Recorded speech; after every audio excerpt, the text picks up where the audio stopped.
There's a woman in my company who does not give out her cell phone number to her clients. You're watching Maggie Fromm, Real Estate Salesperson at Miranda Real Estate Group Incorporated, 518-348-2060. Hi, and welcome to today's video. My name is Maggie, and my blog is called Honestly Maggie, where I write about real estate and home-related things.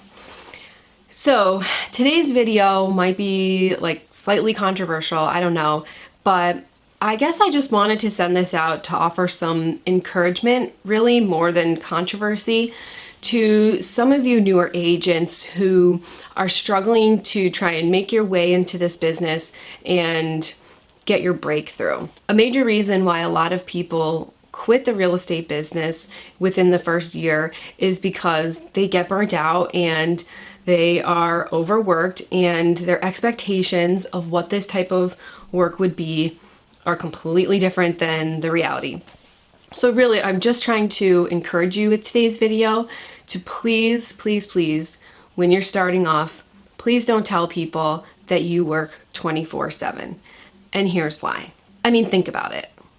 What other profession tells their clients they work 24/7? I know there's probably examples, but off the top of my head, the first few fields that I think of are the medical industry, like your doctor's office, maybe an attorney. When you are doing business or going to see that person for a service, they don't work 24/7. They have business hours where they provide services or their expertise, and you go to them based upon their availability, not the other way around. And what I find is when you're new in this business, you want to do so well that you'll just tell people you'll work 24/7, and then when you're out on a date with your significant other, or you're trying to go to your kid's soccer game, or it's Sunday dinner with the family, or better yet, it's like midnight, you're trying to go to sleep and someone's texting you. So rather than tell people that you're available 24/7, my advice would be to set the expectations with your clients that you have a set of hours, whatever that may be to you, whatever's comfortable for you. That's what I would suggest. If you want to work 24/7 and you want clients texting you and calling you in the middle of the night, that's up to you. But what I'm trying to say is you don't have to do this if that's what you feel is going to make a successful real estate business. The first thing that I do when I meet with a new customer or a new client is I set the expectations right then and there. I let them know that I work during certain hours and I go to church on Sundays, so I'm not available on Sunday mornings to show properties. And I try and keep my date night with Brandon very sacred, especially because we've been so crazy working on this house that date night and time alone with him is very important to me, and that keeps our relationship thriving.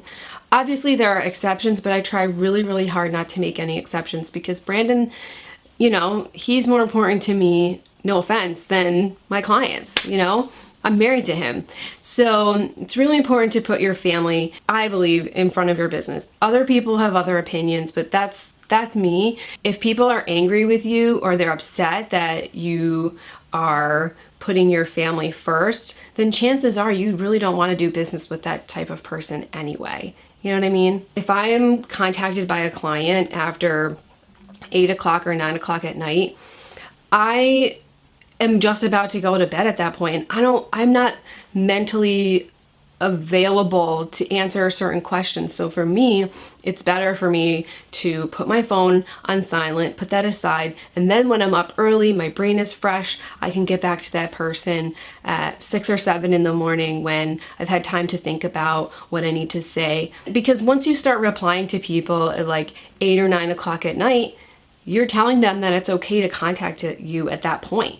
So I try really hard not to reply to late night requests and things unless there's an emergency. You can even go as far to the extreme. There's a woman in my company who does not give out her cell phone number to her clients. That's pretty intense for me. I mean, I can't imagine my clients not being able to contact me via text or on my cell phone, but she has a business phone and she has business hours and she gets calls, and those calls get to, forwarded to her cell phone, but she's not getting texted by clients and customers all hours of the night. And that works for her. I'm not saying that you should do that. That works for her, but I'm just showing you an example of you can do it. And she has a very thriving business. She does very, very well in our company, and none of her clients have her cell phone number. The next example that I can think of is early on. I think I mentioned to you that I was trying so hard to make it and do anything I could to get business that I did tell people I was available 24/7. And you want to know what?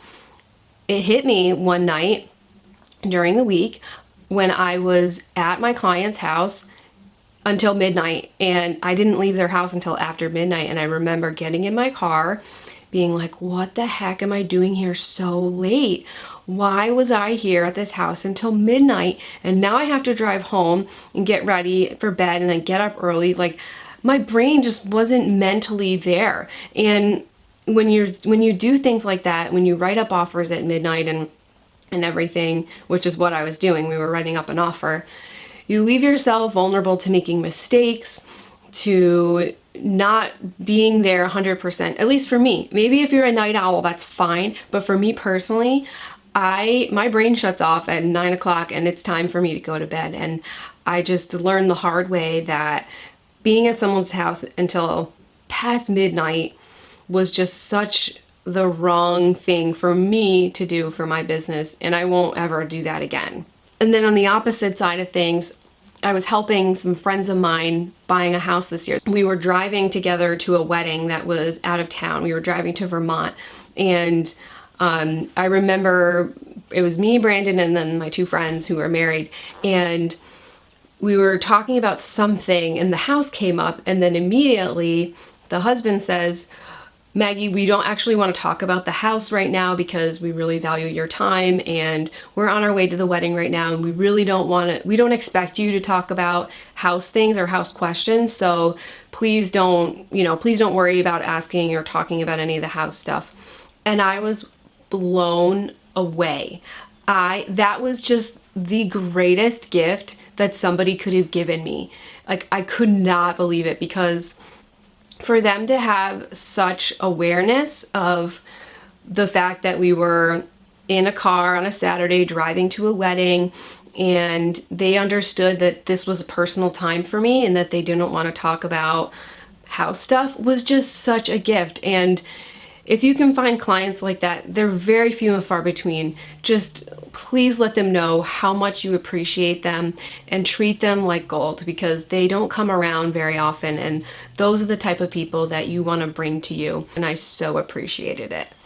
At the end of the day, you need to do what's best for you and your business. I hope this video encouraged you. It's not meant to be critical of anybody who tells people they work 24/7. For me personally, it just doesn't work in my business. So if you want to have a good work-life balance and you want to really focus on working with clients that care about you and your boundaries, then I would suggest not telling people that you work 24/7, because who really does work 24/7? I mean, really. I can't imagine. I mean, yeah. So that's it for today. Thank you so much for watching. I hope you learned a little bit. I hope this video encouraged you a little bit. And if you liked it, if it encouraged you, please give this a thumbs up. Let me know in your comments below if this helped or encouraged you, or if you have a different opinion. I'd love to know, even if we differ on opinions. But yeah, oh, and don't forget to subscribe and get notified for future videos. Have a great day. Bye.